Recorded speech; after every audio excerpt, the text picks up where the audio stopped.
Hello, everyone. Welcome to Ceci Truman Live. This show will be starting in just a few moments, so stay tuned. And if you're seeing this on social media, please like, share, and follow. For more information, go to trumanforcongress.com.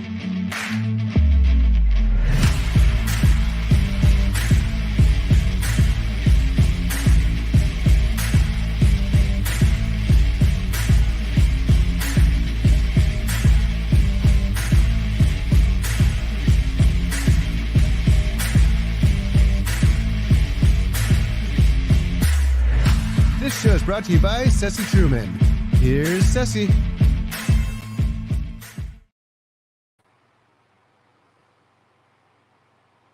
Welcome, everyone, to the Ceci Truman Live show. And today we are going to be discussing our Second Amendment rights as Americans.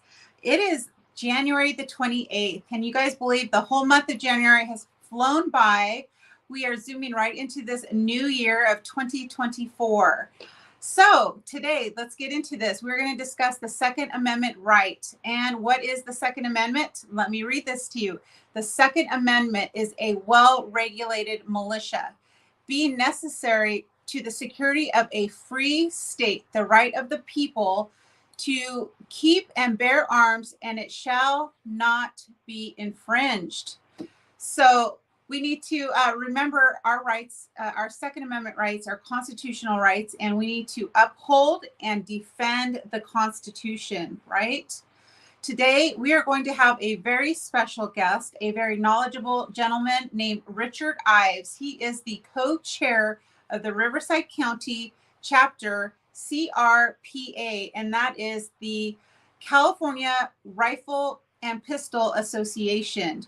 Why are we discussing the Second Amendment? Well, it's a matter of national security.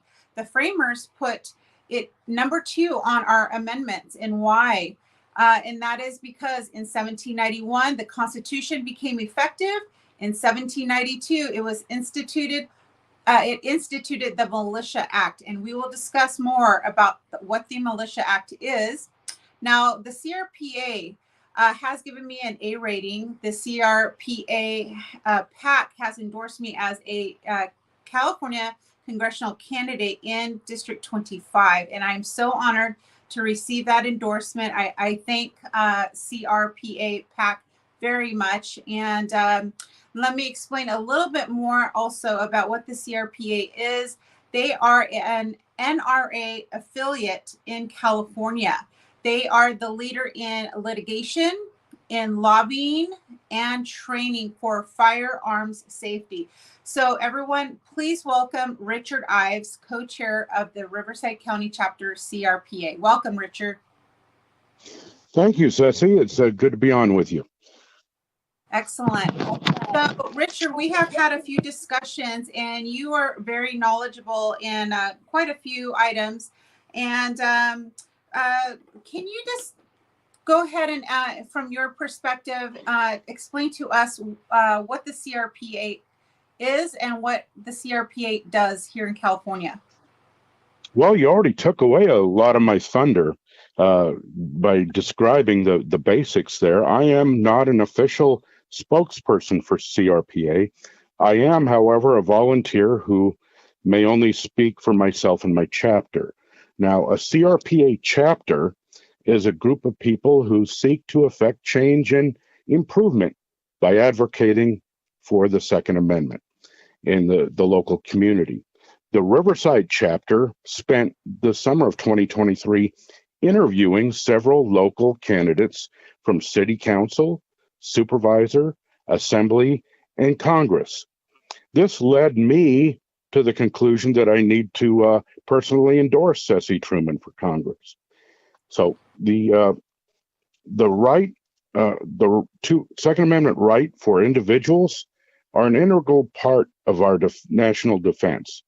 And more recent examples can be seen in October 7th, when the bad guys invaded Israel. The kibbutzes that were armed did not get harmed or killed, but the ones who were not did suffer some drastic consequences. The same with Ukraine, I Ukraine. mispronounced the Ukraine. So anyway, the California Rifle and Pistol Association has developed constructive partnerships with other Second Amendment groups in California to achieve their lobbying and litigation uh, objectives, such as the Gun Owners of California and the Firearms Policy Coalition, among others. So the as you said, in 1791, we started to operate our new constitution, and in 1792, they passed the Militia Act. Now, the Militia Act basically tells everybody that men between the ages of 18 and 45 are eligible for militia service, and they would be required to bring their own rifles and ammunition. Now, this leads in between the Militia Act, that seemed to flesh out the Second Amendment concept that individuals had the right to own rifles used in warfare to protect their nation, their community, and even their homes. In point of fact, until the mid 20th century, the civilian market possessed more advanced firearms technology than the Army. The Army held on to the unrifled muskets and single-shot firearms longer than the civilian market. That only changed right around World War II.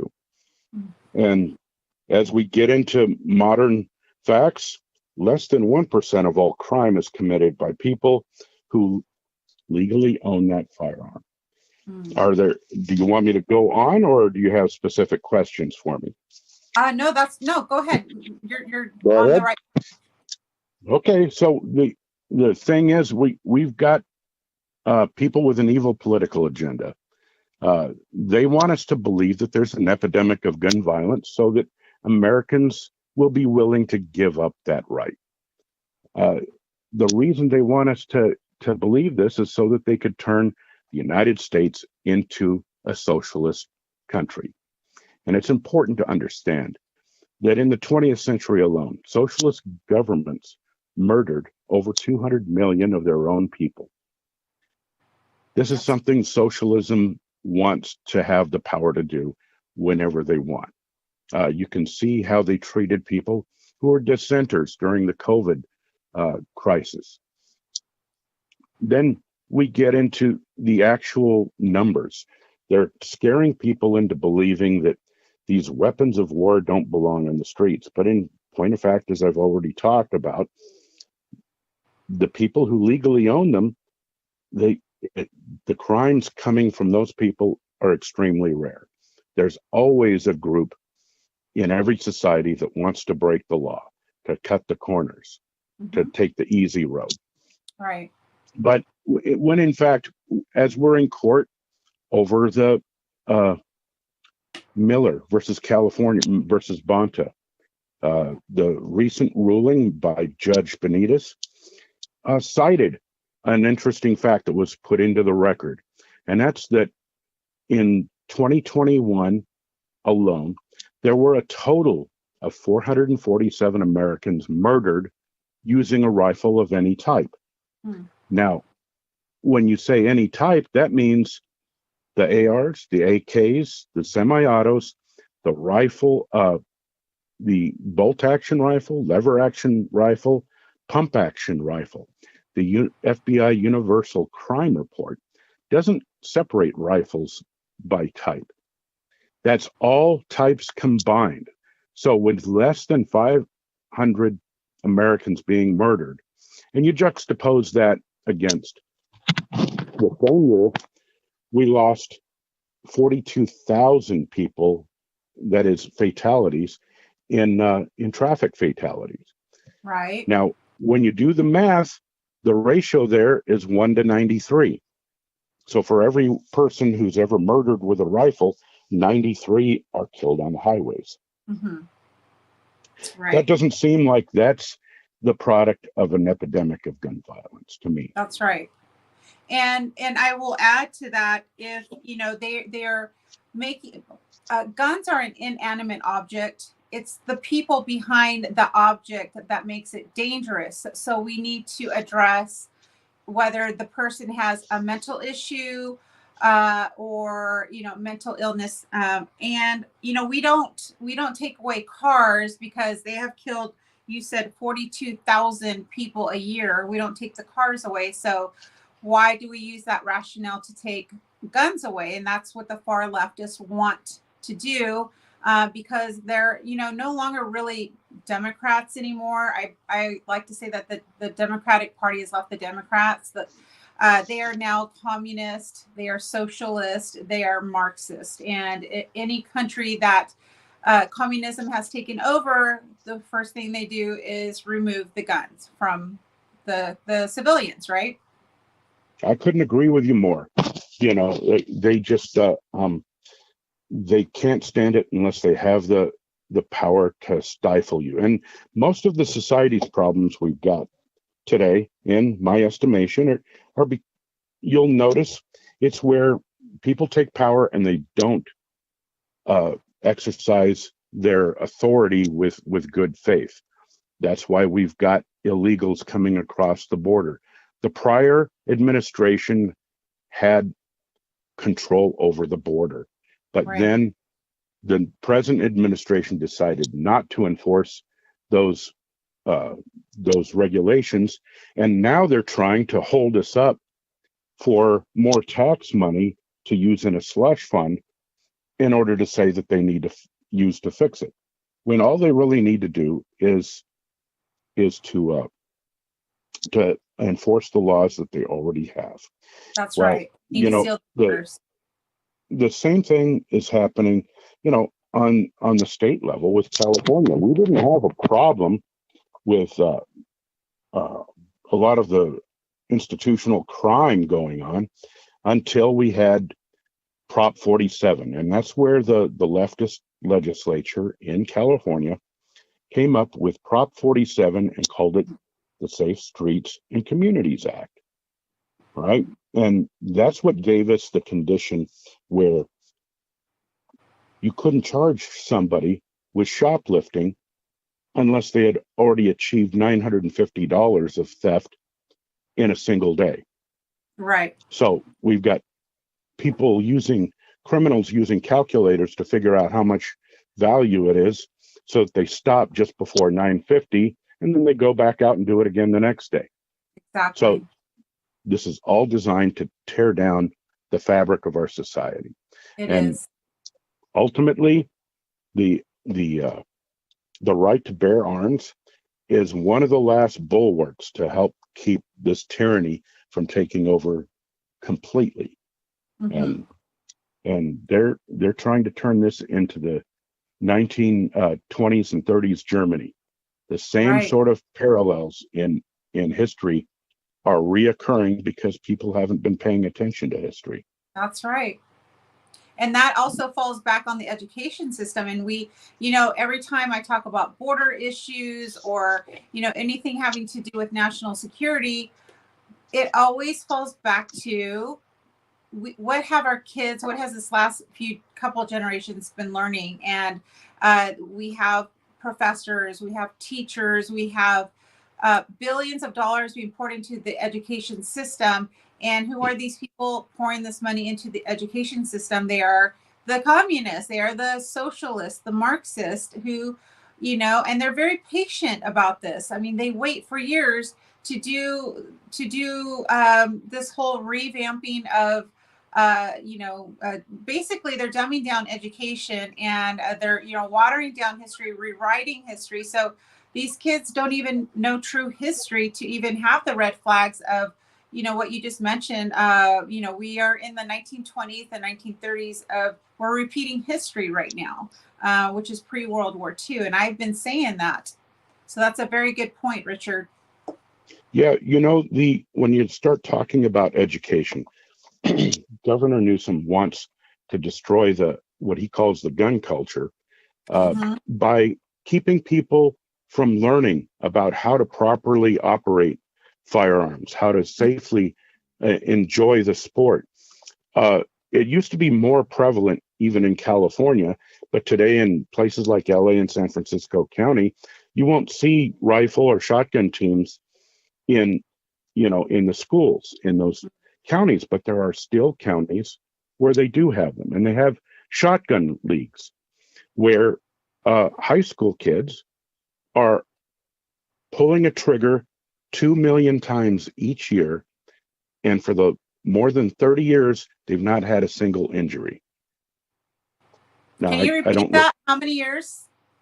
For more than 30 years, there's not been a recorded injury because Wow. they drive it into them, the safety protocols, all the Exactly. time.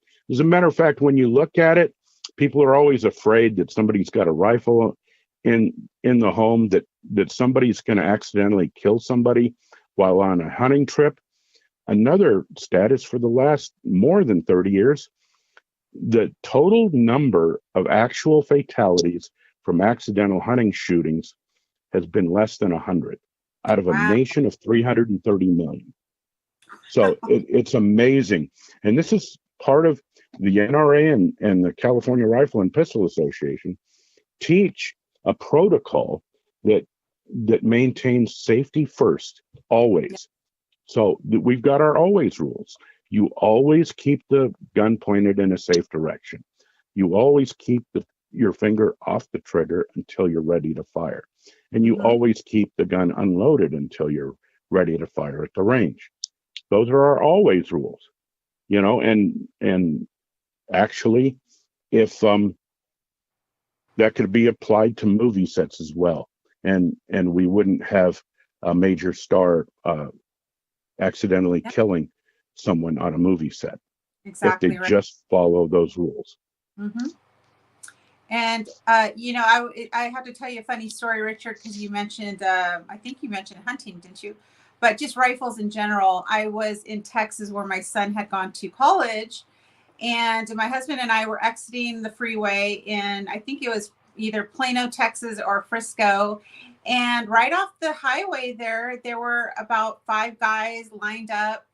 They were shooting towards the field. And I thought, wow, that's so weird. We're from California. If Californians would have seen these guys pulling out a rifle to, go, they were shooting at ducks is what they were doing. It was duck season. But it was just the funniest thing. It's just so foreign to us Californians to see people openly carrying like that. And, vehicles are also considered a weapon. What you were mentioning about, teaching gun safety in schools. I mean, it makes me think of when I took driver's school. They teach you safety with the vehicles as well. I mean, I see a lot of similarities there. Well, that's one of the things that CRPA has helped to pick up, where, for instance, a local range in Southern California, and they've got other ranges throughout California, where they set aside a day to teach youth.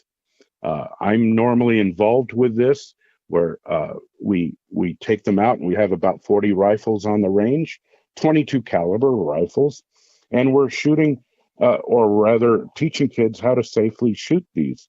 And I can tell you that our last year in 2023, July 15th, we put more than 700 kids in one day through that. And we've been doing that for 25 years, and no one's ever been injured. No, and I even allow the moms to come in and do it. It's aimed at the kids, but moms are often, they just haven't had the opportunity.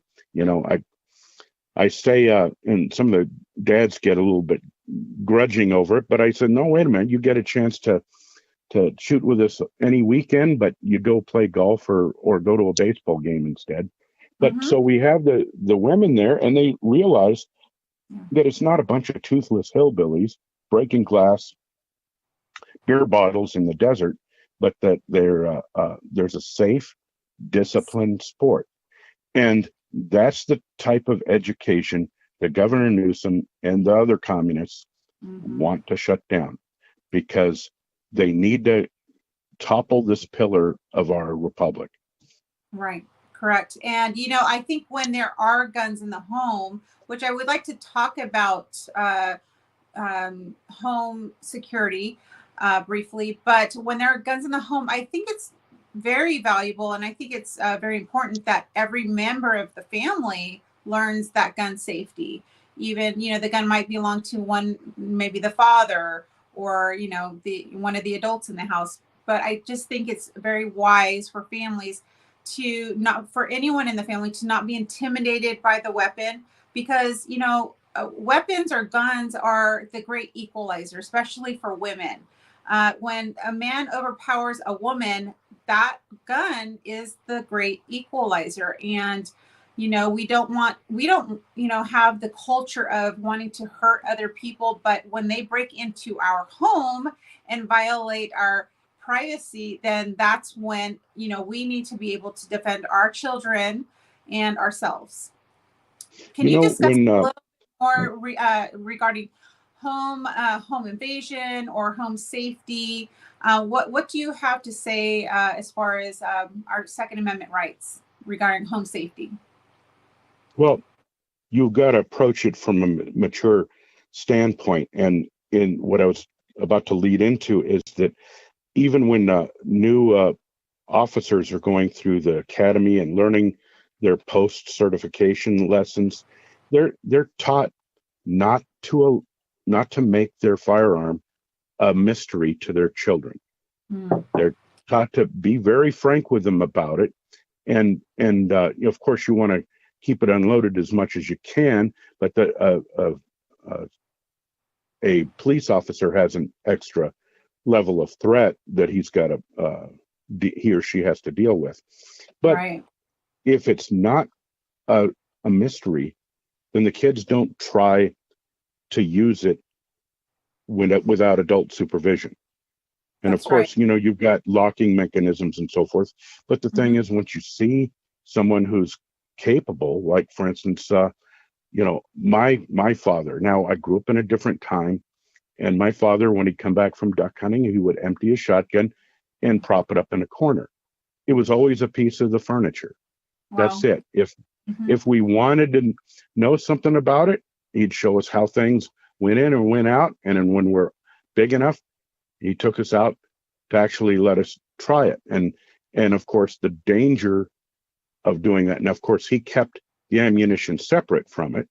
But there's classes you can take on that.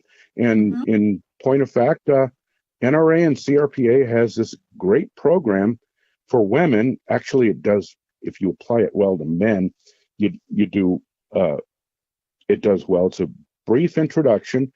It's called Women on Target, and for instance, they're going to have 2 sessions of this in February at a range in Paris. So if anybody wanted to, on February 10th and February 24th, 2024, they're going to have this. It only costs individual women $40. They just bring themselves.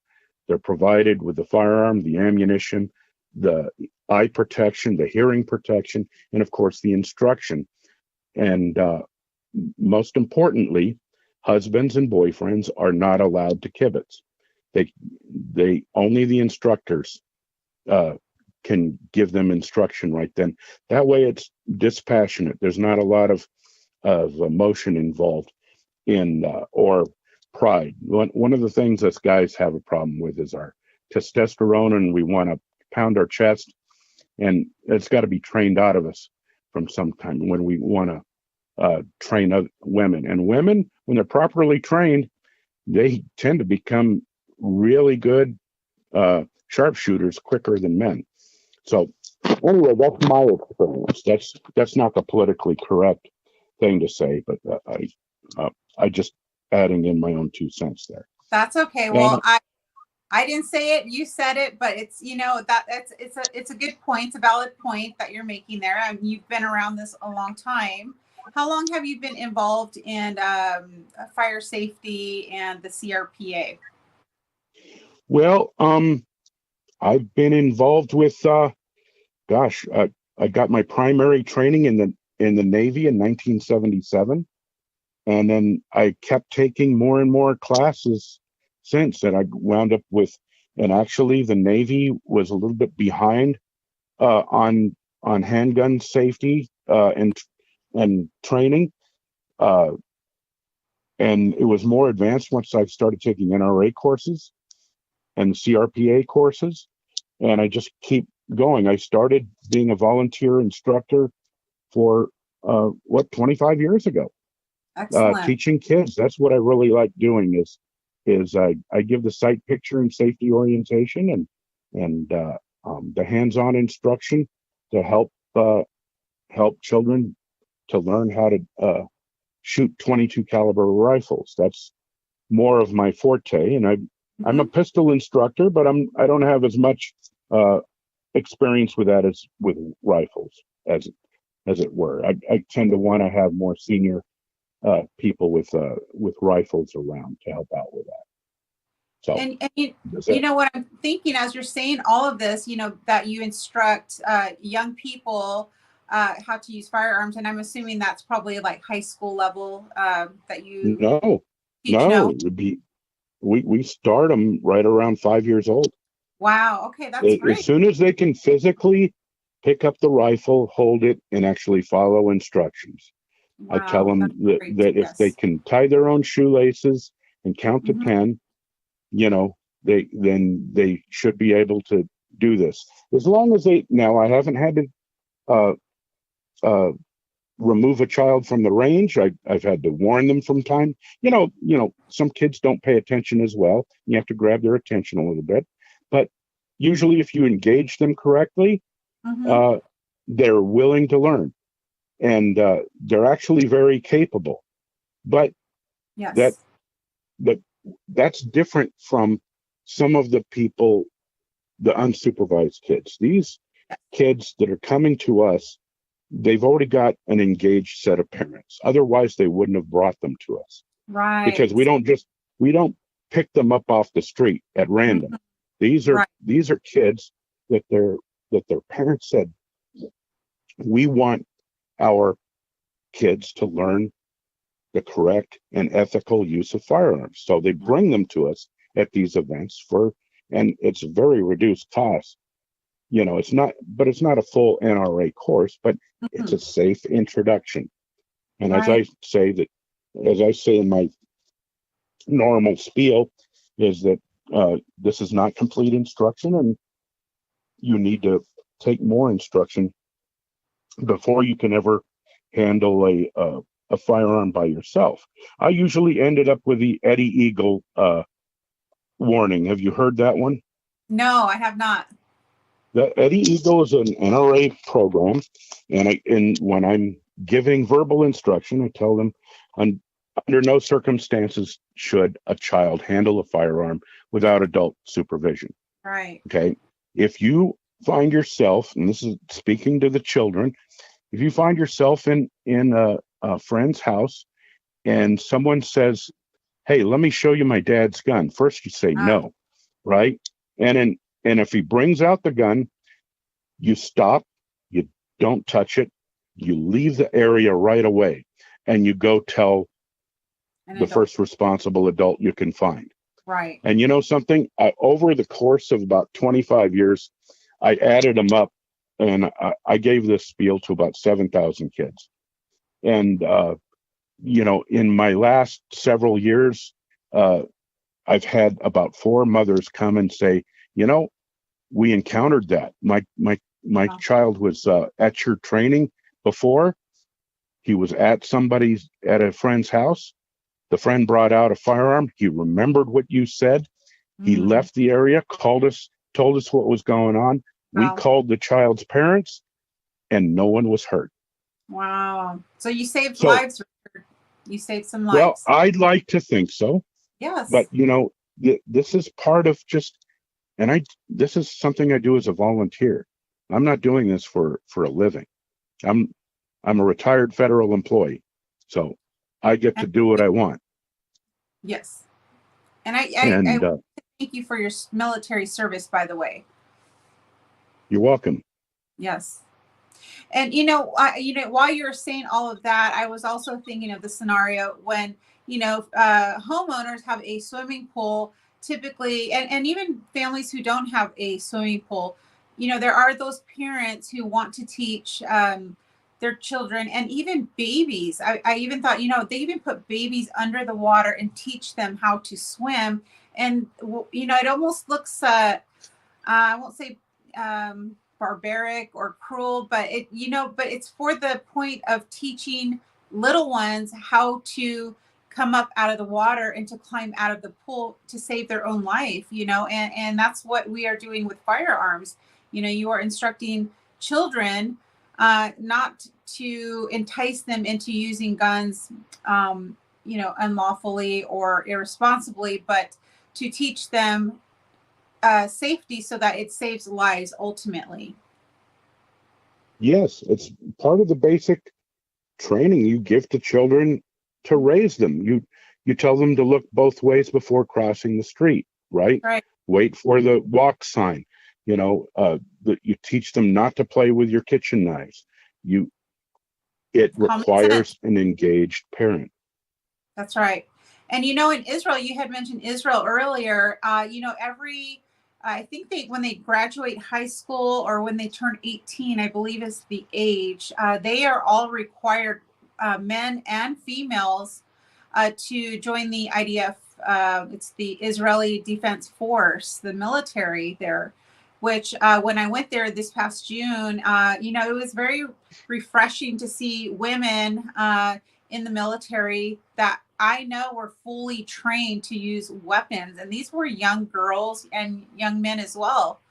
And, it's sad because here in America, we don't have that same ethic as far as our military service. So we actually have a very low recruitment. It's lower than before World War II is what the statistic is as far as recruitment levels for our military branches. So I think that's just really sad for America. I'm hoping that we can turn this around, and I don't know what's going to happen to America for us to wake up and become, patriotic and teach our kids that how very blessed they are to be born here and to be an American citizen, because what the last couple generations have been taught in school is that the CRT, that America's racist, and why would children, when they graduate high school, why would they go and join the military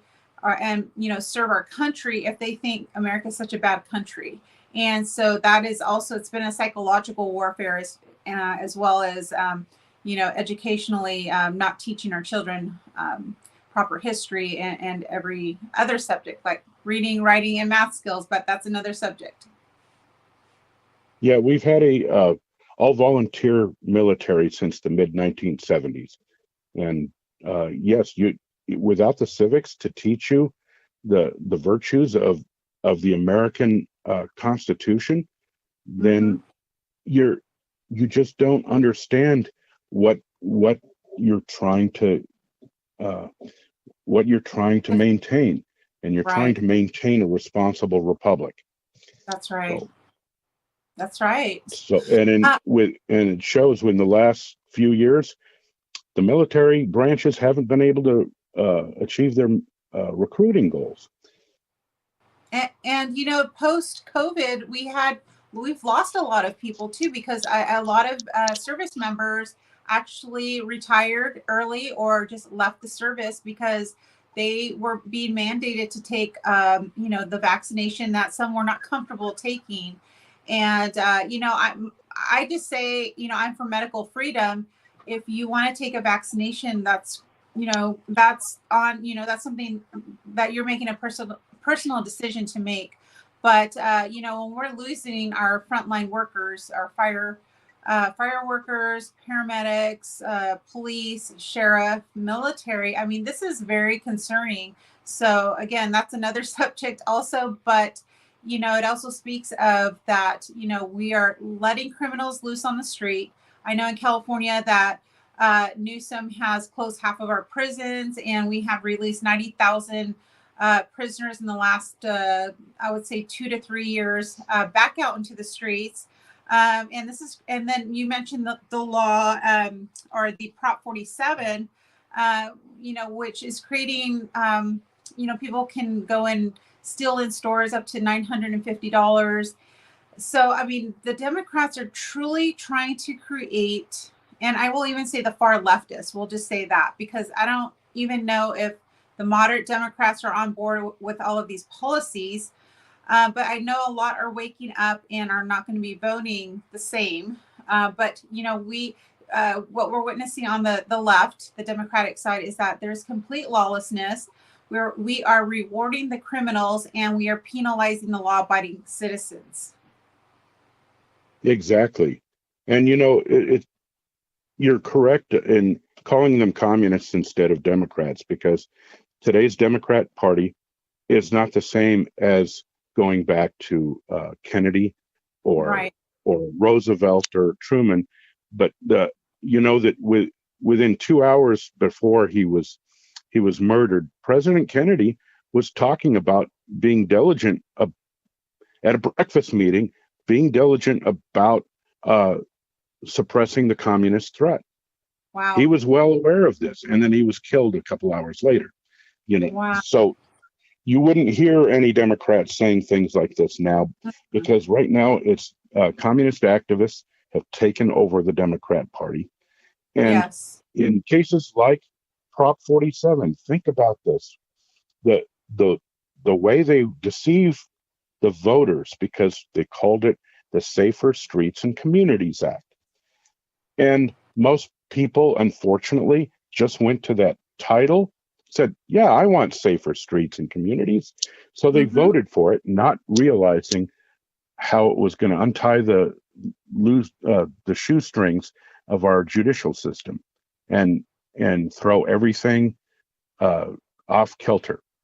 So right now they want us to see a society that's falling apart, so we get angry and we get emotional and we start grasping at the first remedy that somebody brings along, and that's going to be a remedy that takes away our freedoms.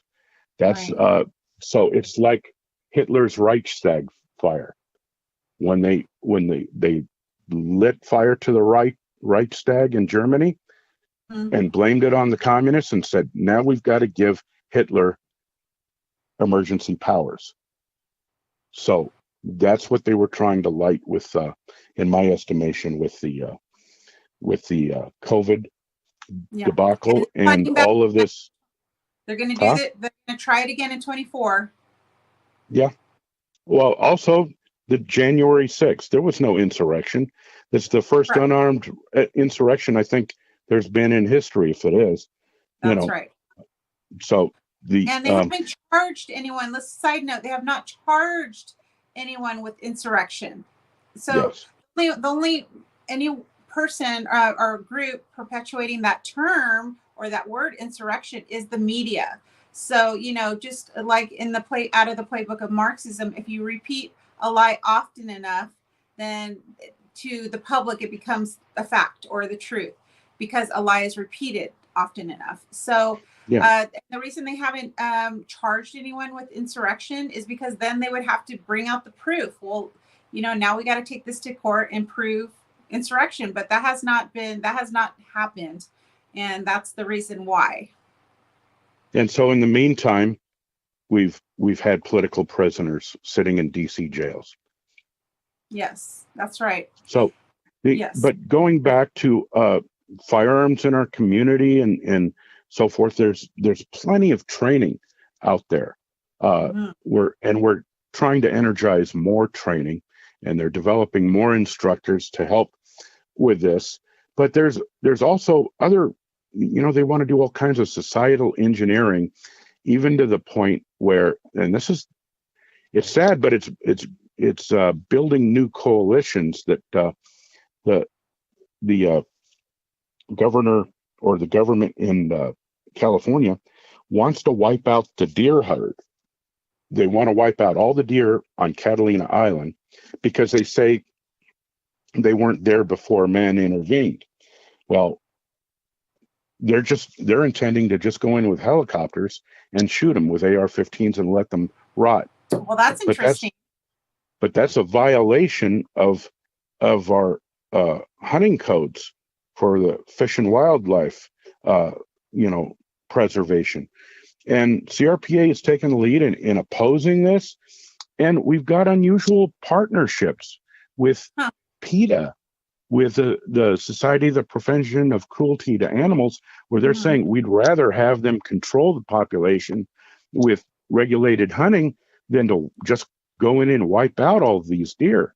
And I don't know how much you know about hunting and the deer hunting throughout the country, but right now they've got a chronic wasting disease going through North America, which is decimating deer herds. But we've got a pristine deer herd in Catalina that could be used for replacement stock.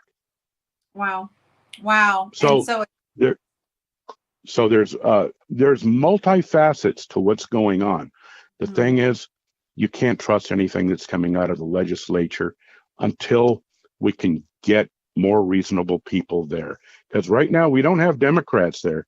We have just a handful of Republicans and a lot of political activists. There's even a move afoot to put a chip in your car so that it shuts it down if you try to go more than 10 miles an hour over the speed limit. It's all about control and tyranny. And Yes. can you explain to the people, and this is a national show, by the way, and I know that you have mentioned that there's been training in Paris, California. So I would recommend, that people call local gun stores perhaps in your area and find out where you can get safety training in firearms. But I also wanted you to talk more about what does CRPA do in Sacramento? Oh, we've got a lobbyist. His name's Rick Travis.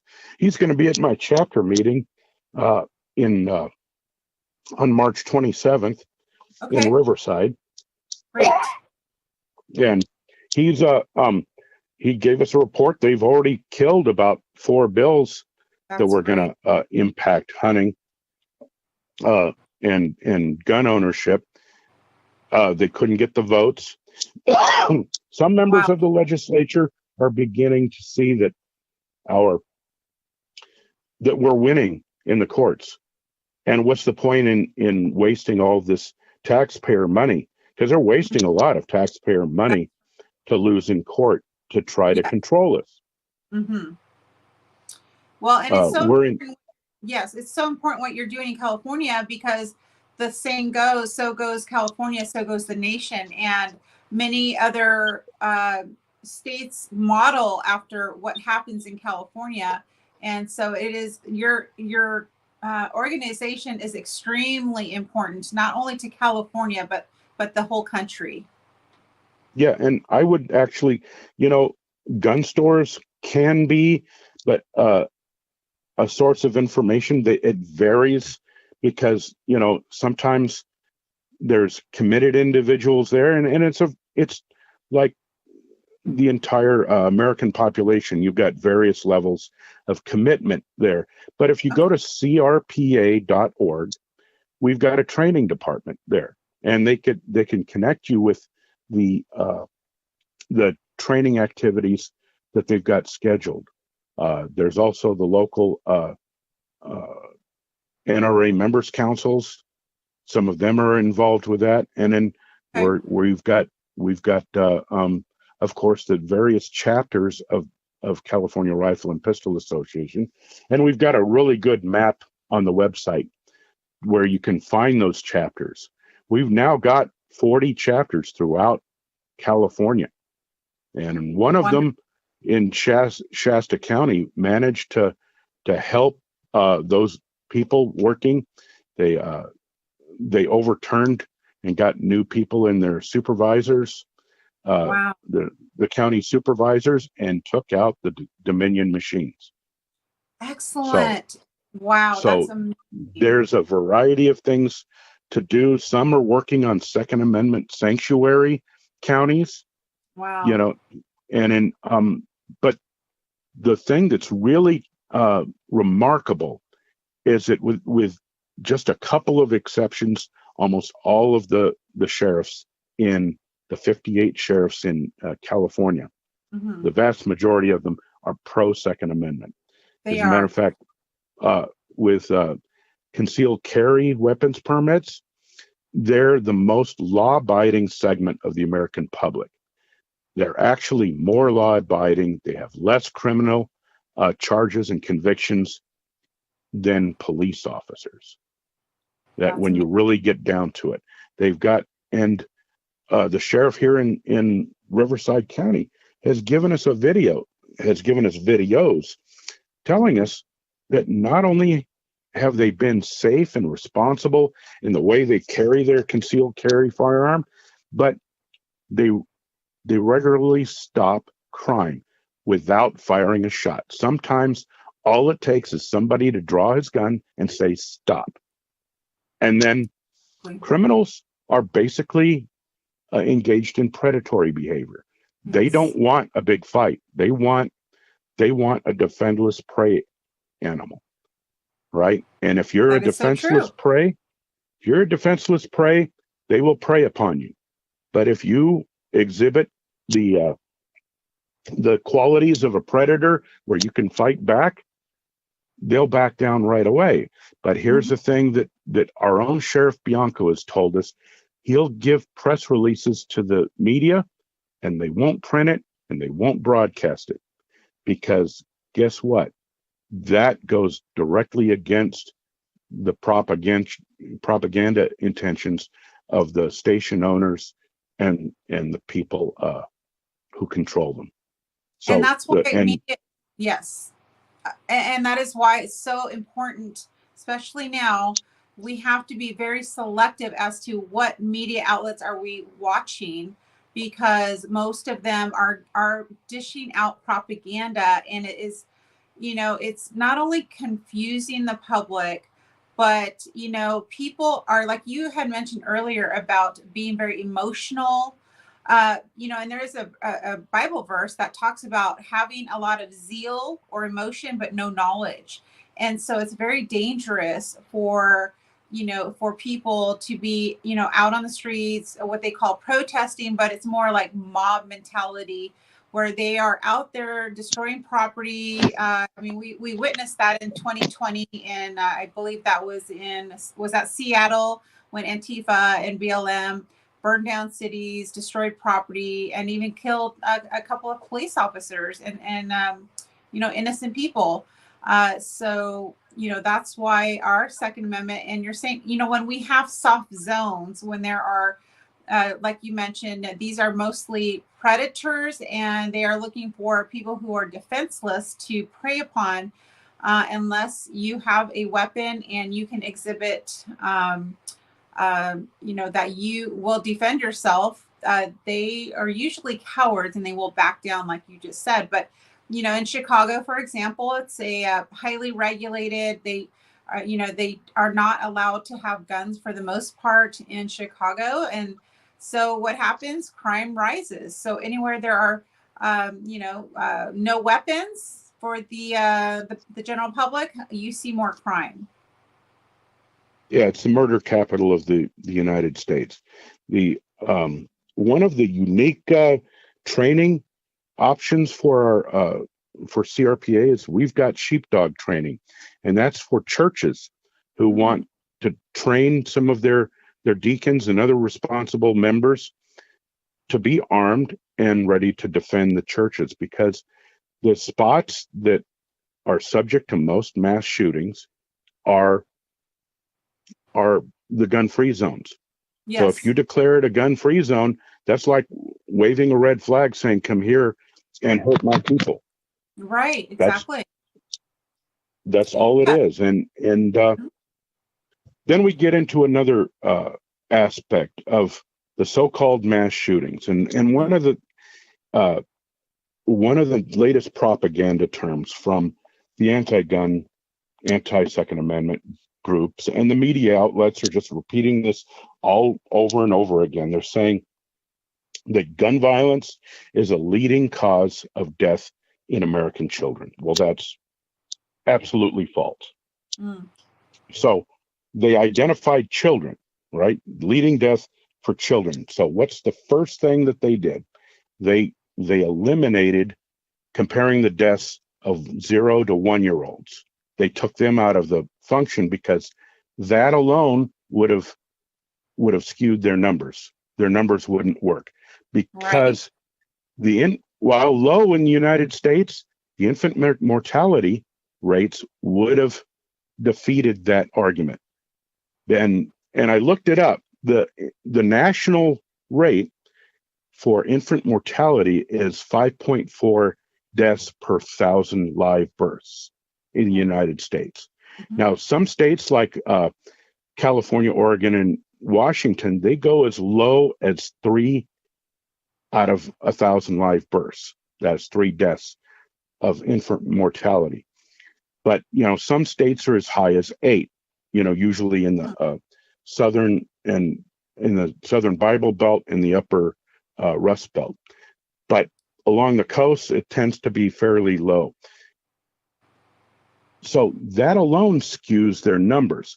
But then to make sure that they could double the numbers, they added 18 and 19-year-olds, which are adults engaged in adult activities. And when you look at some of the sociological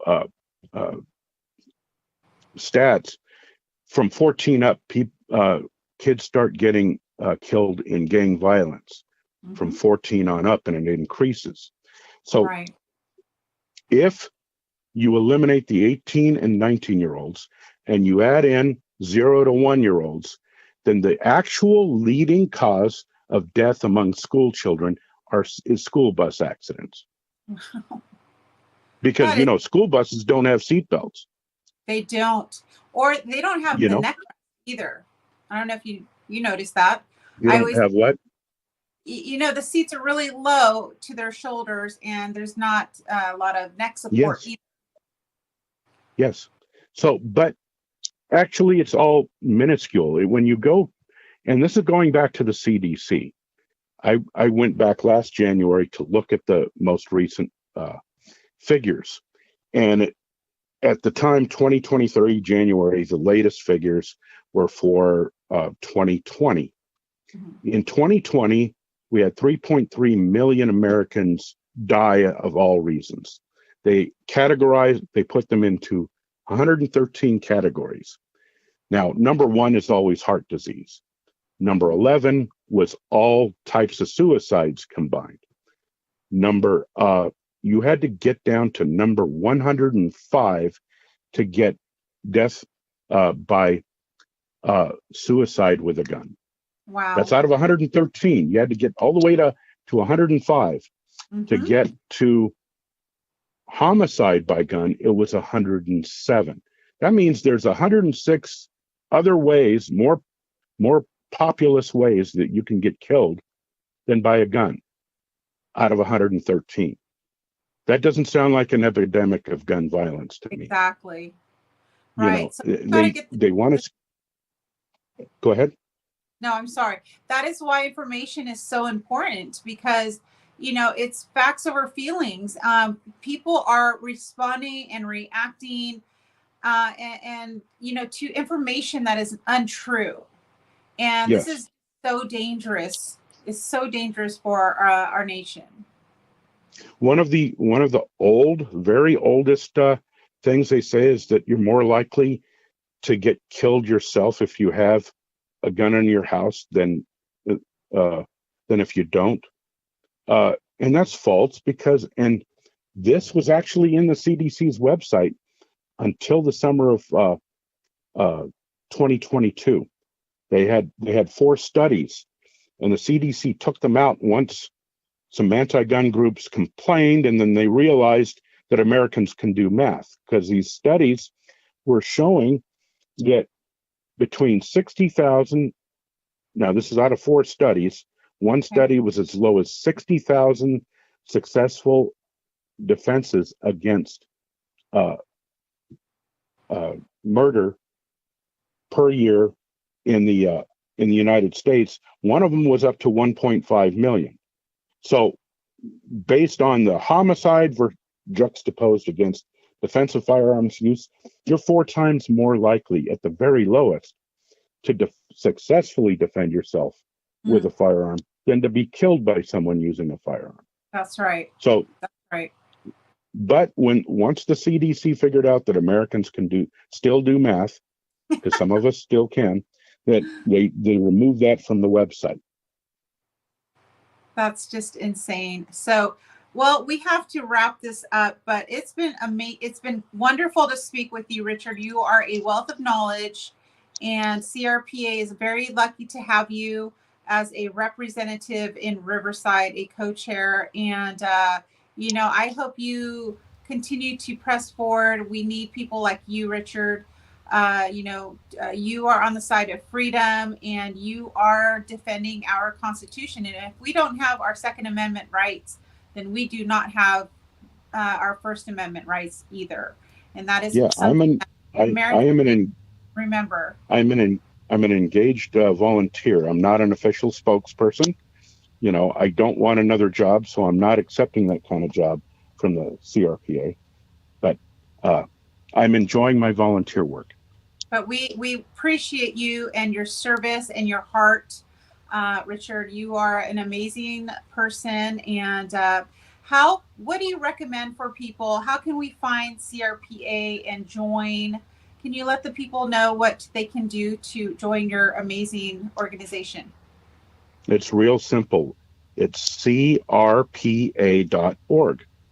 And you go to the website, and they've got a recruiting portal right there, and it's amazing. You see a complete list of all the activities that we're involved in, and it would take you several weeks to get through all of it.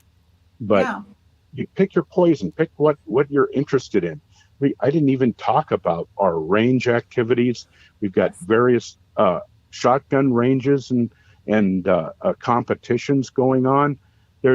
There's many facets to this organization, and wonderful. I'm happy to recommend.